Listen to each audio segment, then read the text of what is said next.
મિત્રો, ભાડલા ગામની સત્ય ઘટનાની વાત કરવી છે ત્યારે કે જેના 1800 ભૂતાવળ અને 1800 ભૂતાવળનો ધણી કે જેને બાબરો ભૂત કહેવાય અને આ બધાયને બાંધી અને મારી જ્વાળામુખી જોગમાયા ભાડલાની વાવમાં બેઠી છે અને માણસ માણસનું સગું હોય એમ દેવ દેવના સગા હોય એ પ્રમાણે એક દિવસ આ 1800 ભૂતાવળો ભેગા થઈ અને એકવાર બાબરા ભૂતની પાસે આવી અને બાબરા ભૂતને કહે છે કે હે દાદા, તમે અમારા પ્રમુખ છો અને આ વાવમાં માતા ગેલ બિરાજમાન છે અને એ માતા ગેલ તમને જે કામ સોંપે છે એ બધા કામ તમે અમને સોંપો છો અને અમે એ બધા કામ પાર પાડીએ છીએ અને એટલું જ નહીં પણ આખા જગતના કંઈક કામ અમે પાર પાડ્યા છે તો અમારું કંઈક લેણું કે અમારું કંઈક ખાતું કે અમારું ભાથું તો અમને કોઈક આપવું જોઈએ ને, તો અમને અમારું ભાથું કેમ કોઈ દેતું નથી? અને ત્યારે બાબરા ભૂતે એટલું કીધું કે આજ દિવસ સુધી તમે તમારા હક ક્યારેય માગ્યા નથી, પણ આજે હક માટે તમે બોલ્યા છો તો તમે ચિંતા કરશો નહીં, આ વાતની જાણ હું માતા ગેલને કરું છું. અને આટલું કહી અને બાબરો ભૂત આવ્યા માતા ગેલની પાસે અને માતા ગેલ તેદી ભાડલાની વાવમાં ઢોલિયો ઢાળી અને સૂતેલા છે તેમની પાસે આવીને કહ્યું કે હે માં, માડી તમે અમને 1800 ભૂતાવળોને બાંધી અને આ વાવના એક એક પગથિયા પર અમને ચોકીદાર તરીકે રાખ્યા છે અને માડી તમારા કહેવાની સાથે અમે દોડી દોડી અને આ દુનિયાના કામ પૂરા કરીએ છીએ, તો માડી જે કામ કરતા હોય ને એને ટાઈમે ખાવાનું તો જોઈએ ને માં. તો હે માં ગેલ, માડી અમને ભૂતાવળોને કોઈ ખાવાનું ભાથું કેમ દેતું નથી અને કોઈ અમને કોઈ ભોગ કેમ ધરાવતું નથી અને આ દુનિયામાં કાળા માથાના માનવી તારી પૂજા કરે છે અને કામ થાય ત્યારે એ તને જમાડે છે, પણ અમે તો આ વાવમાં એમના એમ જ ભૂખ્યા ને ભૂખ્યા રખડીએ છીએ, તો માડી હવે અમારે કરવાનું શું? અને ત્યારે ઢોલિયામાં સૂતેલી મારી ગાંડી ગેલ ઢોલિયામાંથી ઊભા થયા અને એટલું કહ્યું કે હે બાબરા ભૂત, તારી ભૂતાવળોને એટલું તો પૂછ કે તમારે શું ખાવું છે અને તમારે શેનો ભોગ જોઈએ છે? અને ત્યારે ભૂતિયા દાદા કહે છે કે બોલો માડી, જે જોઈએ તે અમને જમાડશો ખરા? ત્યારે માતાજી ગેલ કહે છે કે પણ તું પહેલા એકવાર બોલતો ખરા કે તારી ભૂતાવળોને શું જોઈએ છે અને શેના ભોગ જોવે છે? કે માડી અમે તો રહ્યા એક ભૂતાવળ, તો માડી અમારે તો પરમાટીનો ભોગ જોઈએ અને આવું ભોજન જો તમે અમને જમાડશો ને તો અમે તમારા કામ કરીશું, નહીતર હવે અમે તમારા કામ કરીશું નહીં. અને ત્યારે માતાજી ગેલ કહે છે કે જા, તારી ભૂતાવળોને 12 મહિને એકવાર પરમાટીનું ભોજન મળી જશે. અને હું ગેલ બોલીને કોઈ દિવસ બીજું બોલતી નથી. અને આટલું સાંભળતા તો એ બાબરો ભૂત ફરીવાર બોલ્યો કે માડી, પણ તું અમને કઈ રીતે ભોજન જમાડીશ?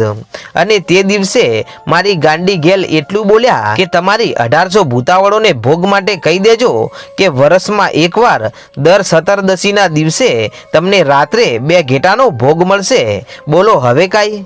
કે બસ માડી આટલું જ. અને આમ માતાજીને પ્રણામ કરી અને ભૂતિયા દાદા પહોંચે છે પાછા એ 1800 ભૂતાવળોની પાસે અને ત્યાં જઈને કહે છે કે તમને બધાને દર 17દશીની રાત્રે 2 ઘેટાનો ભોગ મળી જશે. અને આવું માતા ગેલ બોલ્યા છે અને એમણે વચન આપ્યું છે. અને આમ આવી વાત થયા બાદ દિવસ કહેતા મહિના વીત્યા અને 17દશીના આડા હવે 2 દિવસ બાકી છે એટલે ભૂતિયા દાદા માતાજી ગેલની પાસે પાછા જાય છે અને કહે છે કે હે માડી ગેલ, તમે દીધેલું વચન તમને યાદ તો છે ને? અને અમને 2 ઘેટાનો ભોગ દેવાનો છે, તો હવે 17દશીને આડા હવે ખાલી 2 દિવસ બાકી છે માડી. અને ત્યારે માં ભગવતી જોગમાયા એટલું બોલ્યા કે એ મને બધી ખબર છે, અત્યારે તું ચાલ્યો જા, તને તારો હક મળી જશે. અને એટલે આટલી વાત સાંભળી અને બાબરો ભૂત એમના માર્ગે જઈ અને એમના થડે બેસી ગયા અને બધી ભૂતાવળોને કહી દીધું કે તમને તમારા સમયે તમારો હક મળી જશે, એટલે આપણે હવે કોઈ ચિંતા કરવાની જરૂર નથી. અને પછી માં જગદંબા રાતના સમયે ઢોલિયામાંથી ઊભા થયા અને એક એક વાવના પગથિયા ચડ્યા છે અને વાવની બહાર આવે છે. અને બહાર આવ્યા પછી માં જોગમાયાએ આખા ભાડલા ગામ તરફ પોતાની નજર ફેરવી અને પછી વાવેથી નીકળી અને ભાડલા ગામના સીમાડાની માથે આવે છે. અને આ ગામના સીમાડે એક ભાઈ રહે છે અને સભાર જેની અટક છે અને આલો જેનું નામ ગામ છે અને પોતે ભોરુડો ભરવાડ છે અને પોતાના ગાઢ ઘેટા બકરા એક વાડામાં પૂરેલા છે અને આ વાડાની વચ્ચોવચ્ચ પોતાનો ઢોલિયો ઢાળી અને એકલો સૂતો છે અને ત્યારે મારી જોગમાયા ભાડલાના વાવમાંથી નીકળી અને આકાશ માર્ગે આવી અને ગામના સીમાડે આલો સભાર જ્યાં સૂતા હતા ત્યાં મારી ગાંડી ઘેલ આવી અને આલાના ખાટલે ઉતરી અને પોકાર કર્યો કે હે આલા સભાર, જાગો છો કે પછી સૂતા છો? અને ત્યારે આ ભોરુડો માલધારી પોતાના માલઢોરના વચ્ચોવચ્ચ સૂતો હતો અને આવો જ્યારે બેબી અવાજ થયો ને ત્યાં તો ભર નિંદરમાંથી ખાટલામાં બેઠો થઈ ગયો અને આજુબાજુમાં નજર કરીને કહે છે કે કોણ બોલે છે તું? કે હે આલિયા, તે મને ના ઓળખી? હું તારા ગામ ભાડલાના વાવમાં બેઠેલી માતા ઘેલ બોલું છું. અને માતાજીનો આટલો પરિચય આપતાની સાથે તો આ ભોરુડો માલધારી ખાટલામાંથી ઊભો થઈ ગયો અને કહે છે કે માડી, તમે આવડા મોટા ગામને મૂકી અને આજે તું મારી પાસે આવી છો, તો માડી શું હું જાણી શકું કે ઠેઠ આ ગામના સીમાડે ઘેટા બકરાના ટોળામાં સૂતેલા એક ભોરુડા માલધારીની પાસે આવવાનું આમ અડધી રાત્રે કારણ શું છે માં? કે હે મારા આલિયા સાંભળ, આ તારા ઘેટા બકરાનું ટોળું બેઠું ને એમાં ઘેટા કેટલા છે? કે માડી 5 ઘેટા છે. તો કે સાંભળ, તારા 5 ઘેટામાંથી આ ગાંડી ઘેલને તારા 2 ઘેટા જોઈએ છે, બોલ આપીશ? અને ત્યારે એ આલા ભરવાડે એટલું કહ્યું કે પણ માડી, તારા જેવી દેવને ઘેટાનું શું કામ અને તું આ ઘેટાનું કરીશ શું? ત્યારે ગાંડી ઘેલ બોલ્યા કે મારે ઘેટાનું બીજું તો કાંઈ કામ નથી, પણ મારી વાવમાં હું અને બાબરો ભૂત અને 1800 ભૂતાવાળોને લઈ અને હું બેઠી છું ને, એમને મેં વચન આપ્યું છે અને હવે સતરદશીના આડા 2 દિવસ બાકી છે અને આ સતરદશીની રાત્રે મારે તેમને ભોગ દેવાનો છે. અને ત્યારે માતાજીનું આટલું કહેતાની સાથે તો આલા સભાળે એટલું કીધું કે માડી, ઘેટા તો કદાચ તમે કહો ને એટલા આપું, અને ખાલી એકલા ઘેટા જ નહીં પણ આજે મારી પાસે જે કંઈ પણ માલઢોર છે ને એ બધા જ માડી તમને આપી દઉં, એનો મને કાંઈ વાંધો નથી. પણ માડી, મારા મનમાં એક પ્રશ્ન છે. ત્યારે ગાંડી ઘેલ બોલ્યા કે બોલ મારા આલા, તને શું પ્રશ્ન છે? કે માડી, આ ઘેટા લઈ જઈ અને એ 1800 ભૂતાવળોને જમાડશે કોણ?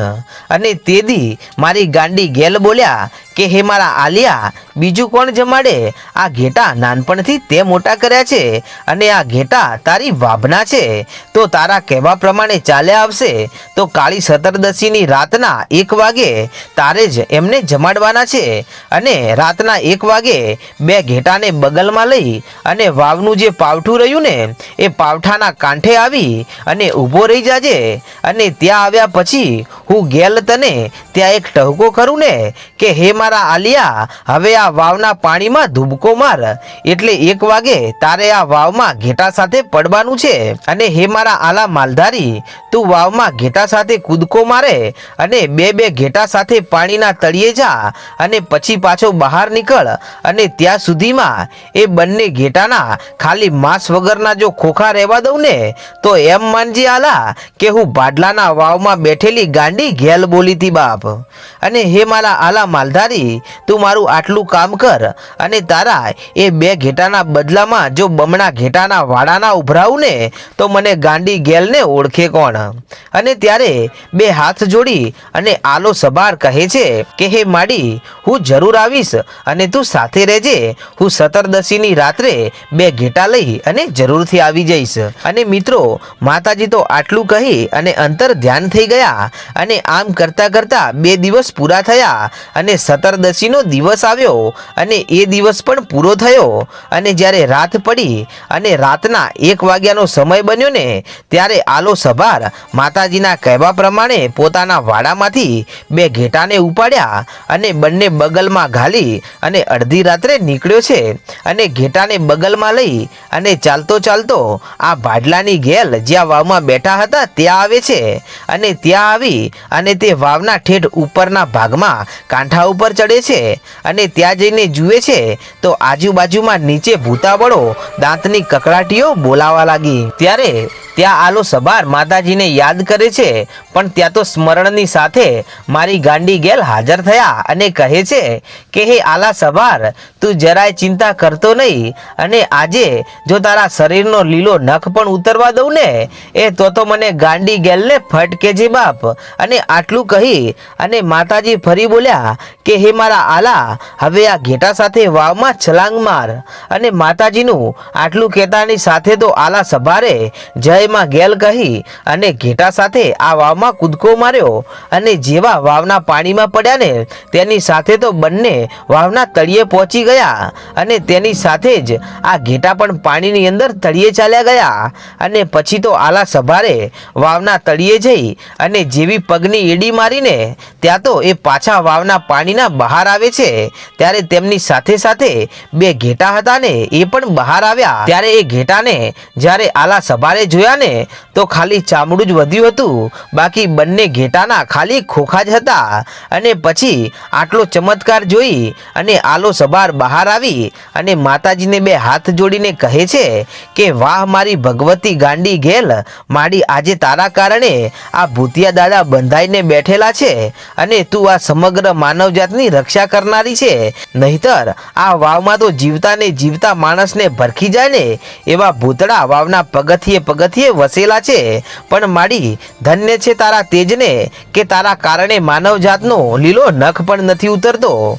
તો મિત્રો, આવા ઇતિહાસ છે મારી ગાંડી ગેલના. મિત્રો, કોઈક વાર ચોટીલા બાજુ જાઓ તો તેની પડખે બાડલા ગામ આવેલું છે, અને ત્યાં હાલમાં પણ આ વાવ મોજૂદમાં છે, અને વાવમાં મારી ગાંડી ગેલ બિરાજમાન છે. અને વાવની શરૂઆતમાં જ ભૂતળા દાદાનું મંદિર આવેલું છે, અને આ જગ્યાએ જે કોઈ પણ સાચા દિલથી ભક્તિભાવથી દર્શન કરવા જાય ને તો મારી ભગવતી ગાંડી ગેલ એમના કામ પાર પાડે છે. તો મિત્રો, આવા ઇતિહાસ છે ગાંડી ગેલના અને ભૂતળા દાદાના. તો મિત્રો, તમને આવા ઇતિહાસ જોવા ગમતા હોય ને તો મિત્રો અમારી ચેનલ વહાણવટી ડિજિટલને સબસ્ક્રાઇબ કરવાનું ભૂલશો નહીં, કારણ કે મિત્રો દરરોજ રાત્રે નવા નવા ઇતિહાસ આ ચેનલ પર આવતા રહે છે. જય માતાજી.